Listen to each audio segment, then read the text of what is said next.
Hello everyone, and welcome back to AniMonolith's recap series, That Time I Got Reincarnated as a Slime. Picking up from the last episode after the reward and evolution ceremony for his subordinates, Rimuru turned his attention to thanking two key allies, Veldora and Ramirez. First up was Veldora. Rimuru noticed that the otaku dragon seemed to enjoy showing off his upper body a little too much. Thinking this wasn't the best look, Rimuru decided to give his friend a set of stylish new clothes.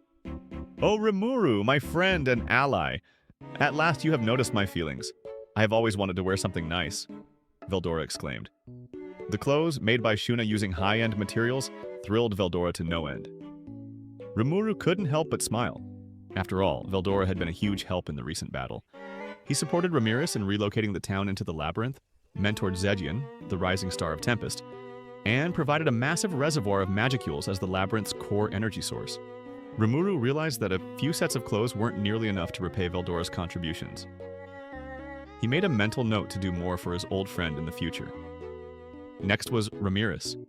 Previously, Raphael had proposed using 5,000 souls instead of Rimuru's magicules to name monsters, like with Wenti, Adelman's death dragon.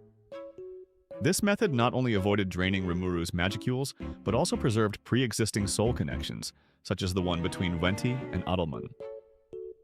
Rimuru decided to apply the same method to Ramirez's 4 Dragon Lords, to avoid disrupting their bond with her. "Ramirez, you really helped us out this time, thank you," Rimuru said. Ramirez, clearly flustered by Rimuru's rare display of gratitude, muttered something about mutual help. When Rimuru explained he wanted to name her Dragon Lords, Ramirez got excited and immediately handed over naming rights to him. She was terrible at picking names anyway.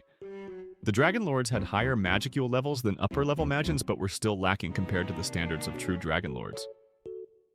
Normally, Milim would be the one to train them, but since she was busy, Rimuru decided to entrust their future growth to Veldora. After some thought, Rimuru gave them names inspired by Greek wind gods. The moment the names were granted, soul corridors formed between them and Ramirez, and all 4 began to evolve, and took on humanoid forms. Arios, the Draconic Terror Lord, the Earth Dragon Lord. He transformed into a towering man with bulging muscles, dragon scales, and jagged spikes covering his body. Notos, the Draconic Sky Lord, the Wind Dragon Lord. She took on the appearance of a small, cute girl, who happened to have a terrifying set of fangs and deadly strength that belied her size. Boreas, the Draconic Frost Lord. The Ice Dragon Lord turned into an elegant, androgynous young man with long emerald hair, so graceful he could easily be mistaken for a beautiful woman. Zephyrus, the Draconic Flame Lord, the Fire Dragon Lord, now a stunning red-haired woman with brown skin, clad in dragon-scale armor and wielding a whip-like tail made of flames. Despite their new appearances, they did not become dragonoids like Milim. Their race remained Dragon Lords. Their evolution increased their magicule counts to a level comparable with an awakened claimant, making them powerful, but still among the weakest of the labyrinth bosses. This placement wasn't random. Rimuru stationed them deep in the labyrinth, not because of their strength, but so they could absorb the densest magicules from Veldora, helping them grow faster. In short, they had status, but not yet the substance. Their evolution into humanoid forms gave them the ability to speak fluently and opened the door to new forms of training. They began learning human combat techniques, magic integration, weapon control, and tactical battle arts. This was a massive step forward from their traditional reliance on claws, breath attacks, and raw strength. Veldora, now energized by his success with Zedian, happily took on the role of their trainer. Eventually, some of the Dragon Lords even became stronger in human form than in dragon form, having learned to morph their claws and scales into weapons and armor. Rimuru wouldn't realize it until much later, but this shift in combat philosophy would prove to be a game changer. The battle had ended, but the consequences were just beginning. Rimuru found himself thinking about the 700,000 soldiers from the Empire, those once loyal to Kalgurio, now camped on the 70th floor of the labyrinth. They had been provided shelter in the temporary tents set up by Adelman, who had personally overseen their revival and containment. For 3 days, food and water were delivered regularly, and the once panicked soldiers had begun to accept life under the rule of the demon lord Rimuru. Adelman himself, having received 100,000 souls and undergone evolution, had yet to awaken. With his castle destroyed, he and his companions, Albert and the newly named Wenti, were resting in guest rooms above ground. Knowing the Empire's soldiers couldn't be left idle forever, Rimuru decided to act. A Accompanied by his two secretaries, Xian and Diablo, he set off for the 70th floor, not only to assess the situation, but to gather information about the Empire itself. Xian showed no signs of change despite her recent evolution. Diablo, on the other hand, was entirely himself again, eccentric, sharp, and now armed with a terrifying new ultimate skill, Azazel Temptation King. Diablo spoke of how he had previously ignored such power to Spite Guy, but now he had a new goal, to confront him head-on one day and win. As for Xian's reward, Rimuru had taught her a few cooking tricks and passed her to Gabuchi for further training. The result? Xian now paraded around claiming she had absorbed the essence of a master chef. Rimuru couldn't help but laugh when she casually mentioned Gabuchi had been hospitalized after too many taste tests. Poor soul. When they arrived at the 70th floor, the moment Rimuru appeared, the entire army stood and saluted him with full sincerity. Rimuru was escorted to a tent where Kalgurio and his officers were holding a meeting. Inside, about 100 high-ranking Imperial soldiers stood tall and still, their eyes wary yet respectful. Rimuru spoke gently, hoping to ease the tension. "Relax, I came to talk, not to intimidate." What came next caught him off guard. Kalgurio, on behalf of the army, pleaded for asylum. Returning to the Empire, he said, would mean certain death. The soldiers were no longer needed, they had failed the mission. Worse, Rimuru learned from Bernie that the invasion wasn't just a war, it was part of Emperor Rudra's grand design to manufacture awakenings. He was willing to sacrifice 1 million soldiers to create just a few enlightened beings. These men weren't warriors, they were lab rats in a twisted experiment. Hearing that, even Raphael chimed in, intrigued by the concept "earing this." Rimuru was startled. He remembered Zegion, who had turned into a monster under Raphael's hands. From then on, he wondered if he was also being used as an experiment by Raphael. Negative. No such operation has been initiated. Not yet, huh? Returning to the matter at hand, Rimuru felt conflicted. Keeping 700,000 enemy soldiers was no small matter. Feeding them would require diverting massive resources, and the Western nations, especially Blumund, wouldn't stay silent about such a sudden influx. On the other hand, Rimuru couldn't, in good conscience, send these men to their deaths. His solution was simple and firm. In Tempest, those who don't work, don't eat. If they wanted a second chance, they'd have to earn it. Hearing this, the soldiers lit up with hope. They didn't complain, they accepted. To put that resolve to the test, Rimuru immediately gave them a task: rebuild Adelman's castle. The one they had destroyed. They accepted without hesitation. Rimuru even asked if any were skilled in engineering or architecture. As it turned out, the Empire had a proud tradition of military construction. Kalgurio assured him their engineering unit was the best. Rimuru offered them full creative control. They were to design and rebuild the castle from scratch. Materials would be provided, but the work would be theirs alone. Soon, the Imperial soldiers were hard at work. Rimuru could see they were serious and efficient. Their discipline, speed, and coordination reminded him of real-world military engineers. Once Adelman awakened, he and his skeletal workforce would likely join in, accelerating the process. After organizing jobs for the 700,000 former Imperial soldiers, a high-level strategy meeting was held with a total of 18 attendees, alongside familiar names like Xion, Diablo, Benimaru, Rigurd, Kaijin, Gobta, Gabil, Soe, and Hakuru. This session also included special guests, the 3 Primordials and Old Man Gadra. Representing the Empire were Kalgurio, Minutes, and the former Royal Guards Bernie and Jiwu.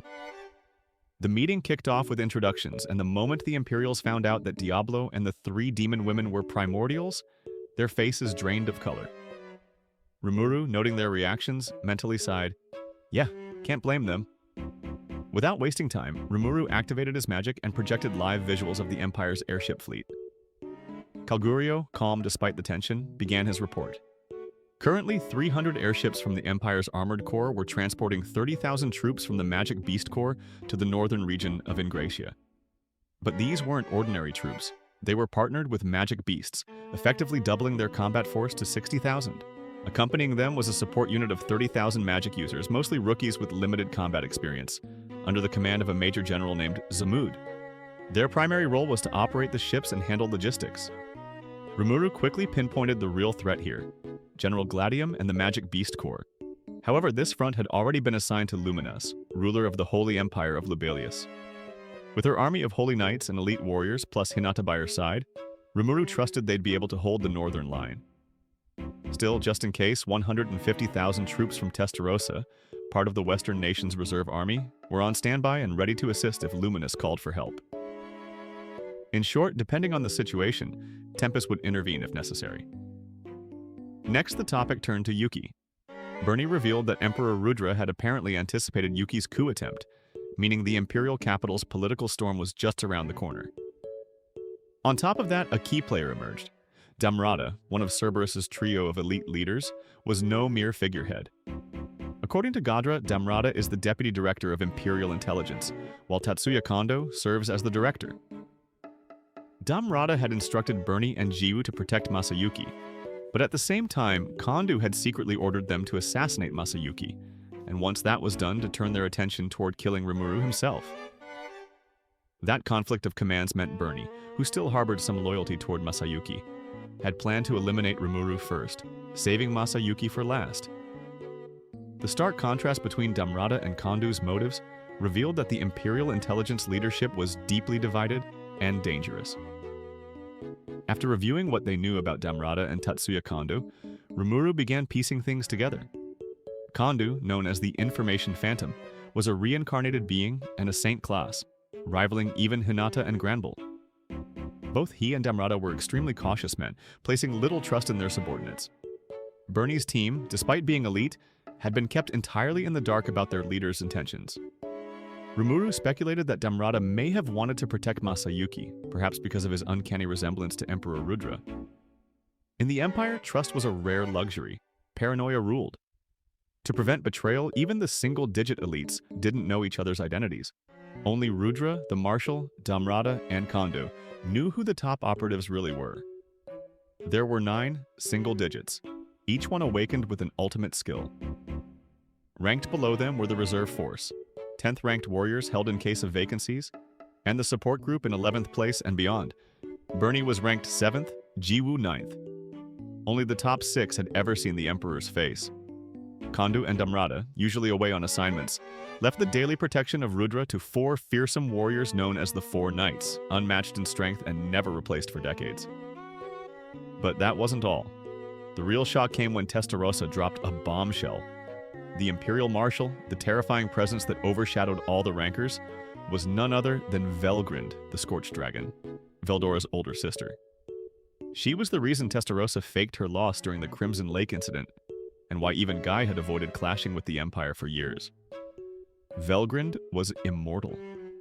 Unlike demons who died if their core was destroyed, true dragons would return even after death, sometimes with altered memories or personalities, but sometimes with everything intact.